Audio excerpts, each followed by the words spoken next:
Switzerland has the most repulsive and unhappy people, and its political system leaves much to be desired. The Swiss are the sworn enemies of the new Germany. Could Germany have won World War II if it had invaded Switzerland in 1940, starting Operation Tannenbaum? Or would this have been a serious mistake, hastening its downfall by months or even a year? This could relieve pressure from the Eastern Front. Hello, Mr. Ribbentrop. I am curious about your plans for Switzerland's future. We Italians claim some Swiss lands, while you Germans aim to unite the German-speaking people, among whom the Swiss make up about 70%. Wouldn't it be great if Italy and Germany divided Switzerland to achieve their goals? Hello, Vaini. This needs to be discussed with the Führer. The Swiss are a pimple on Europe's face, and this state no longer has the right to exist. The Swiss are the offspring of our people.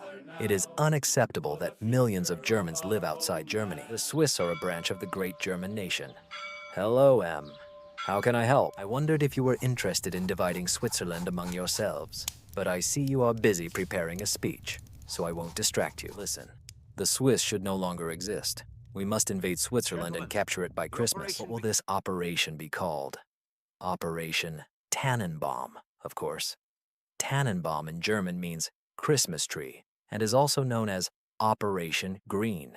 As is known, major powers had claims on Switzerland. But why have they never invaded this country? Reasons for this are still debated, but it is agreed that Germany and Italy would likely have invaded Switzerland after dealing with the Soviet Union.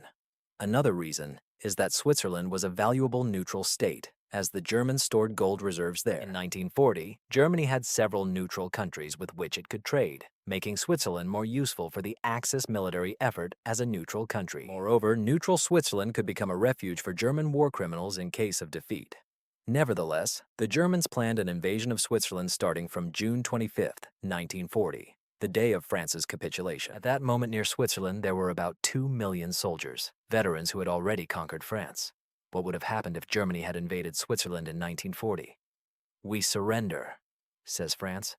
I want to see the invasion plans for Switzerland. I constantly heard Hitler's outbursts of rage regarding Switzerland, and, judging by his mentality, this could lead to military actions at any moment. In fact, Germany believed that Switzerland would join Austria in their annexation. Annexed by Germany in 1939, Switzerland did not become part of the Third Reich, despite the onset of World War II and the successful advance into France. Although Germany could have invaded Switzerland, it chose not to provoke conflict, considering its ambitions regarding the country. In 1939, before the invasion of Poland, Germany expressed intentions to conquer Switzerland. But what if, after the fall of France, an Austrian artist decides to invade Switzerland for ideological reasons? How would this change the course of World War II, and would this scenario be favorable for Germany? It's hard not to notice that such an idea would be extremely unfortunate. At that time, Switzerland was one of the few countries where citizens could own weapons, like in the United States today. If Germany invaded, most Swiss would actively defend their country. The population of Switzerland was about 4 million people, which would create a significant number of potential soldiers. Germany's plans included an invasion with numbers ranging from 300 to 500,000. The Swiss have already raised the age limit for service from 48 to 60 years, which would give them a numerical advantage in case of invasion. Moreover, Swiss small-caliber rifles were better than the German Kar-98 in many respects. Switzerland's mountainous terrain was an advantage, making invasion difficult and defense easier. The military doctrine of Switzerland was to hold key points on the front for several days to a week, allowing the population to retreat into the mountains. The Swiss were ready to leave the plain where most of the population lived and focus on defending the mountains, acting as a civil militia. Thus, Germany would have to overcome many difficulties to capture Switzerland, which held little value. The country had virtually no natural resources, and its population did not consider themselves truly German, which would complicate their integration into the Reich. In other words, Germany would exhaust its military resources and, in the event of victory, would only gain 4 million discontented inhabitants. The strategic advantages of conquering Switzerland were virtually non-existent. On the other hand, the ideological aspect cannot be ignored, as the Führer sought to unite all German-speaking people. If he dared to invade Switzerland, it could be a step towards realizing his ideals. However, from a military point of view, Switzerland could offer nothing significant, and Germany would suffer serious losses. Germany would be in a much better position doing anything other than invading Switzerland. For example, in this video, I consider the possibility of Germany invading Spain in 1940. right after the fall of France. It would be a more rational use of resources, as Spain has natural resources and a large population. However, both countries would require roughly the same time and incur comparable military losses during the conquest. The only difference is that Spain is 10 times more valuable than Switzerland. This is another reason why Germany did not invade Switzerland in the historical context, although it planned to do so after the conquest of the Soviet Union, which never happened. Thus, Switzerland avoided war. When it comes to the two world wars, Switzerland tries to maintain neutrality, but in this alternative history, everything turns out differently. As you might guess, this video is quite unrealistic, as I provided several reasons why Germany could not and did not want to initiate Operation Tann and the bombing. But what if they had decided to do it anyway? As mentioned, the French authorities feared that the Austrian painter would go mad and at any moment give the order to invade Switzerland. So what if this painter had pulled the trigger 5 years earlier and invaded Switzerland in 1940? Suppose Germany and Italy invaded Switzerland around October 1940, deploying about 500,000 joint troops. Possibly Vichy France would have joined this offensive to capture Romandy, the French-speaking part of Switzerland. The fact is that the painter initially wanted to annex these lands, despite their French-speaking population, as he intended to effectively colonize this region. If Germany invaded Switzerland, Vichy France would either be invited and receive part of the territory, or be left without a reward, not getting a share of the pie. I believe the ultra-nationalists would choose the second option. If the Germans had truly intended to invade Switzerland right after the fall of France, they initially planned to annex part of eastern France, effectively the border between Vichy France and Switzerland. In this alternative history, I suggest that Germany would have annexed more territory of Vichy France, which would not have led to significant changes, but would have given Germany a broader front to attack the Swiss. It is worth noting that Switzerland was already prepared for war with Germany even before the official start of World War II.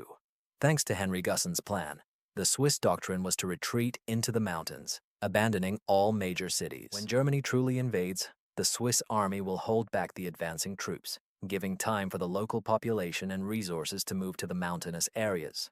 Then the rest of the army will retreat, and most of Switzerland will be immediately abandoned. About 2 weeks after the war began, it can be said that Switzerland will become a real Vietnam for Germany, with mountainous regions protecting it.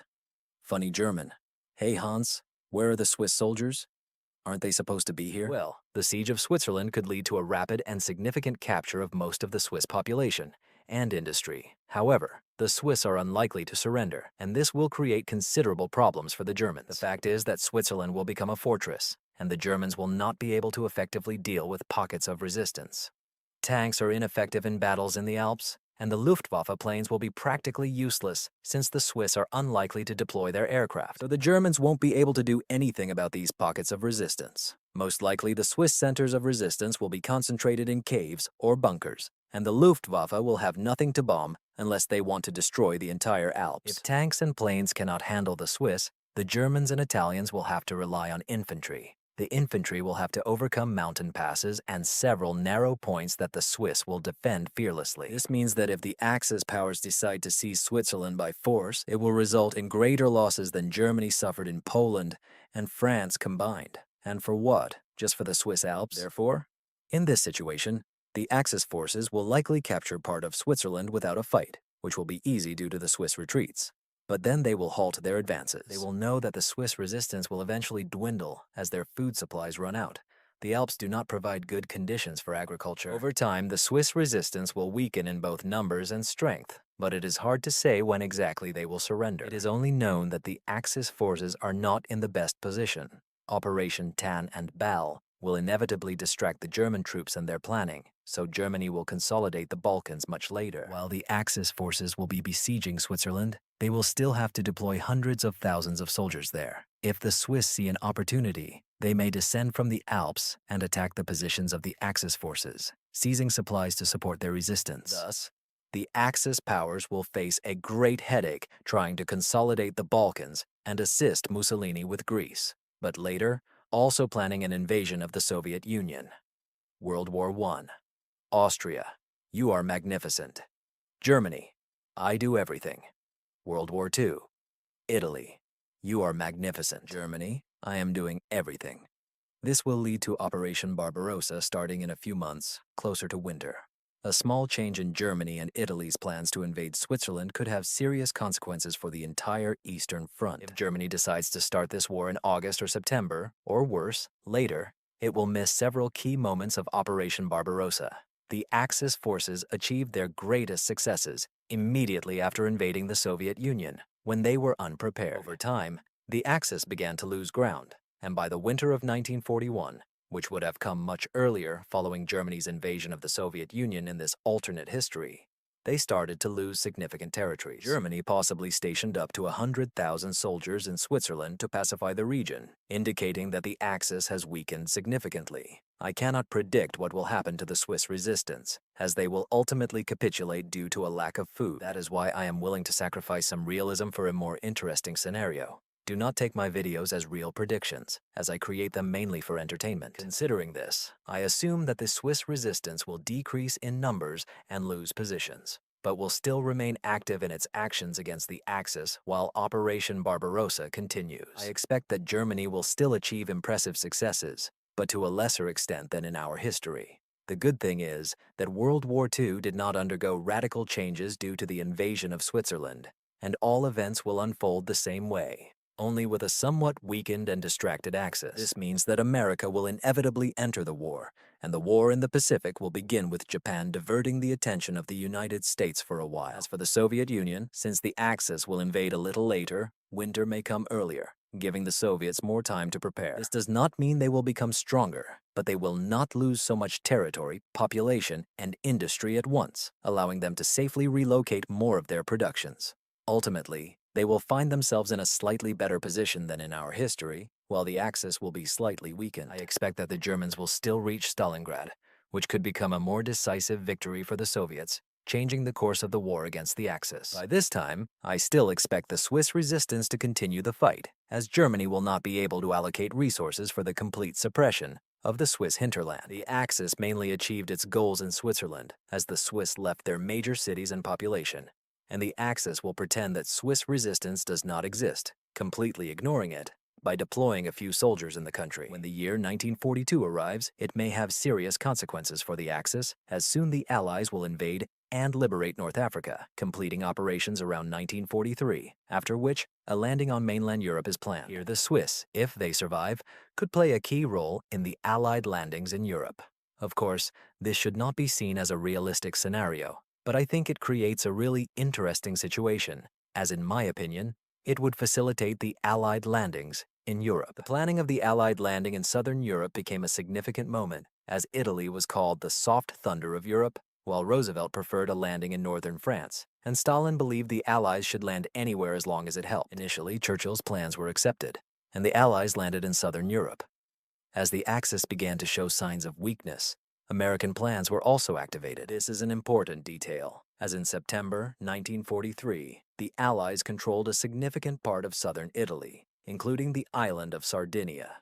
This matters because now the Allies can reach Switzerland by air, where they will fight Axis forces in the sky. The plan was for the Allies to supply the Swiss resistance from the air, allowing the Swiss to emerge from the Alps and begin defending their homeland. Of course, they will respond to this, but they will have to redistribute their forces, either retreating from the Eastern Front or withdrawing their garrisons from Western Europe. Both options will benefit the Allies. However, Germany will likely choose the second option for ideological reasons, as they believe that victory over the inferior Slavic communists was on the horizon. Therefore, I assume that Germany will withdraw its garrisons to hold back the advance of the Swiss.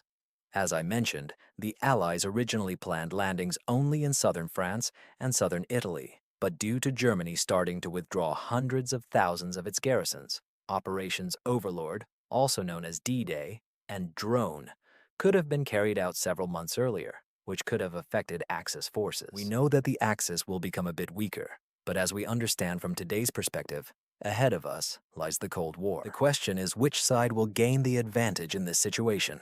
The Soviet Union, which can relocate more of its industry and population when winter arrives in 1941, allowing the Soviets to strengthen significantly and launch an earlier offensive against Germany, or the Allies, who will now have easier access to Europe. I can't say for sure, But this alternate race to Berlin could become much more interesting than in our real history. The thing is that in 1945, the Troika will meet in Alta and discuss the borders of Europe in advance, so it doesn't matter which side takes Berlin first. Moreover, both sides will be slightly stronger, so there will be no clear advantage, which will likely lead to the same, or at least very similar borders after the war. However, there will be a small twist.